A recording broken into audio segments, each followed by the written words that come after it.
What is going on, nerds and nerdettes? It's your boy Stevie B with part 6 and the final installment of my comic book Flex Friday videos.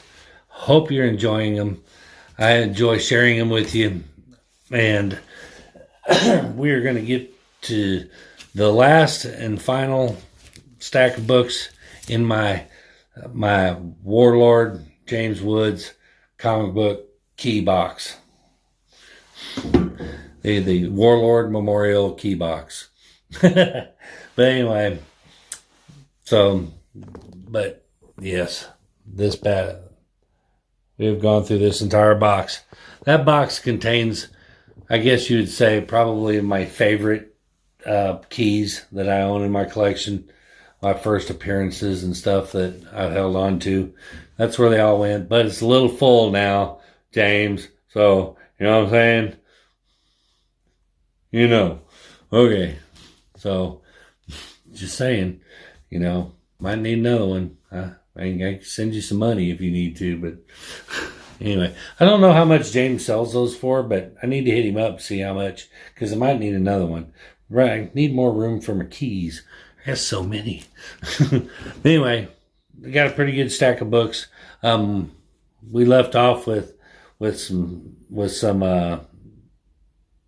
I don't remember where we left off, but with some Supermans. Oh yeah, we left off with the death of Superman, and we're going to pick right back up with another death in the family, so to speak, with the Crisis on Infinite Earths, number 7, and this is the death of Supergirl.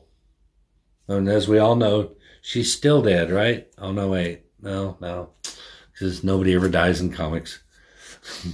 And since we had a death, we need a birth. And this one is the one everybody roasted me about. And I'm telling you, y'all gonna miss the boat. You know that the door is slamming shut on getting these books cheap still.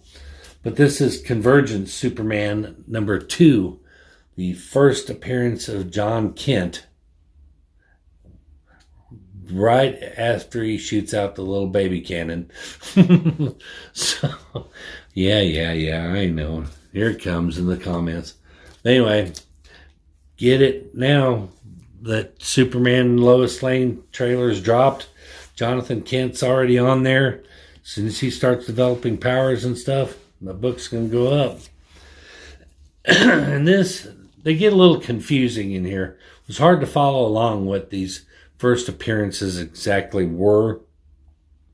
But this is Lois and Clark. But I just got them all because I'm like, shit, it can't decide what I don't know which ones to get and what, just screw it, get them all. But this is Lois and Clark number 1. First, Jonathan Kent as Superboy. I guess this is when he discovers his powers, and they realize that he has powers. I'm guessing. It's weird how they did that. Then I got Lois and Clark, number 8, and this is first appearance of John Kent in costume. So I got all my John Kents, got those all in order. Got all my Damian Waynes in order. And so I'm set with those. And then I've got my World's Finest, number 215. Now there's some other books that lay claim to this too, but best I could understand is this is the first mention of the Super Sons. And so it's credited as being the first original Super Sons. But it's a very nice copy. I was happy to get it. So pretty cool. And this is Superman number 10. And I have both issues of this. And this is the first appearance of today's incarnation of the Super Sons, which I understand, thanks to Tim the Comic Collector, is they may be coming back again. And as of this video, they may already be. Said maybe March, but so this video is probably dropped in March, so it could be. And then I've got this one. This is a dollar bin book all day long, and you can't, you can find it in any dollar bin just about, and there's a billion copies of it. But it's the first appearance of Superboy. I call him Reign of Superman Superboy, but it's his first appearance. A little die cut cover. Everybody's seen it. Probably everybody has it. Then I've got Superman number 669, and this is first appearance of Kristen Wells or Karsto Worrell, a new Kryptonian. I don't know. Maybe she'll blow up. Maybe not, but it's her first appearance. And this is the Punisher #1 in his first ongoing series. So this is a good key to have. The very first Punisher comic book, ongoing Punisher. That's gonna be a good one to have. I was stoked to get this out of the mystery box. And then we've got the free comic book day, Spider-Man #1, which was supposed to be the first appearance of Virus, but actually because of shipping delays, actually came out after the first appearance of Virus came out in the comic book. So they screwed the U.S. Postal Service screwed the pooch on first appearance of Virus, but it was originally supposed to be the first appearance of Virus. Now this one, of course, was an AOK from Baker's Comics, I believe, and he is also responsible for that one, pretty sure. But how embarrassing! I can't keep track. It was a while back. But anyway, this is the Ultimate Fallout #4 second print. First appearance, Miles Morales as Spider-Man. And then I found this in a dollar bin and actually featured it on the Dollar Bin's Dollar Bin Trolls show, and lost with it. What do I got to do? But since then, it has got a little steam and has gone up in value since the dollar bin. It has climbed and clawed its way out of the dollar bin into the spotlight. And this was the Halloween Comic Fest special, and it's issue 0, and it's Miles Morales Spider-Man, and it's a reprint of the origin of Miles Morales with that cover. So that's a cool book to have.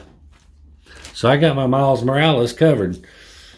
And this is, now we're going to get into some Spider-Man, and that's how we're going to end my run, was on the Spider-Man books. This is Sensational Spider-Man #0, and this is the issue where Ben Reilly becomes Spider-Man, and then later Scarlet Spider. So kind of cool. Got that lenticular cover, but so cool book to have. Love the 90s, man. Love that 90s goodness. This is Amazing Spider-Man Supersize Annual #64. And this is the first appearance of Speedball. Not a major player, not a major character. And I think since this came out in the 80s, late 80s, probably not ever going to be one. But still a cool book, so I thought I'd keep it in my collection. And then I got Amazing Spider-Man 257. And this is the one Acri talked me into buying, because the speculation is that Ned Leeds might become Hobgoblin in the next Spider-Man movie. So this is the first appearance of Ned Leeds as Hobgoblin, which Foo's kind of discrediting because he says it was a hallucination or something, and that he was never the Hobgoblin. So who knows? But cool book. I picked it up anyway. It was cheap. And then we get into some bigger stuff here. The Amazing Spider-Man 363. And this is the third appearance of Carnage. But it's that sick floating heads cover. Actually donated one of these to the Mystery Men mystery box that Foos and Squatchy are putting together. So if they've already been sold and you got one of these, you're welcome. If not, I hope you get one of these. But it's not an expensive book, but it's still a cool one. And then we've got Amazing Spider-Man number 271. This is the first appearance of Manslaughter.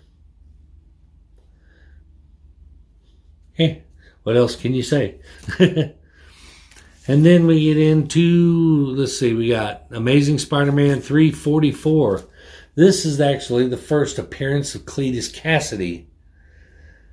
Now, is it the first appearance of, I think it's the first appearance of Cardiac, too. I could be wrong about, well, it says introducing Cardiac, but maybe the first appearance of Cardiac as well. But the main reason I got the book was the first appearance of Cletus Cassidy. And this is another one of those cold keys that's undervalued. I think it's the first appearance of Cletus Cassidy, who, you know, of course, you know. But anyway, then next I got Amazing Spider-Man 345. This is the first full appearance of Cletus Cassidy. I guess that one was a cameo. So, there you go. All right, and then we have Amazing Spider-Man number 360, which is the first cameo appearance of Carnage. Dun, dun, dun. Gotta have it. Gotta have it. All right, another book you should have in your collection, if you ain't got it already.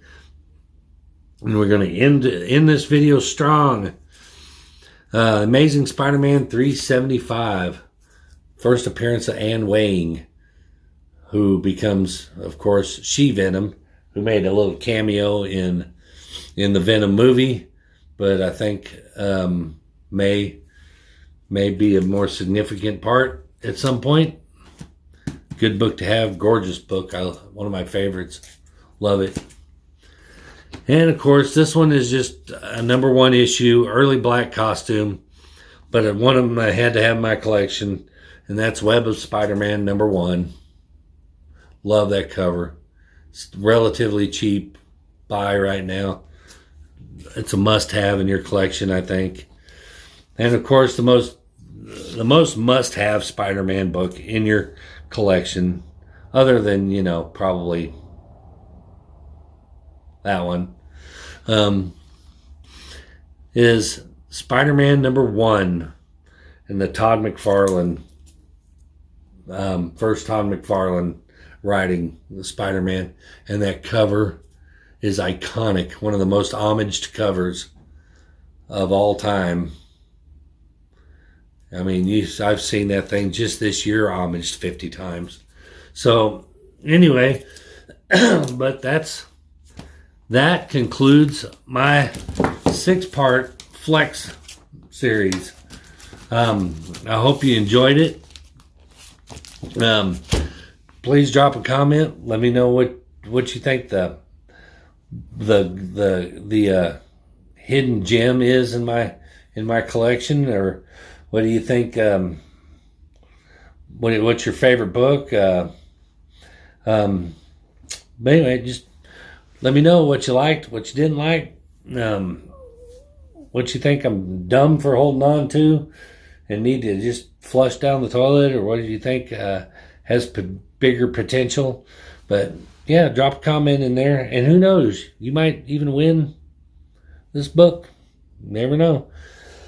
But anyway, had fun going through them, had fun sharing them with you. Hope you enjoyed it. That's going to do it for my little series, my little mini series. But make sure If you like my shit, comment on my shit, subscribe to my shit, and turn on those notifications so you don't miss some new shit. But we will see you in the next shit. Peace.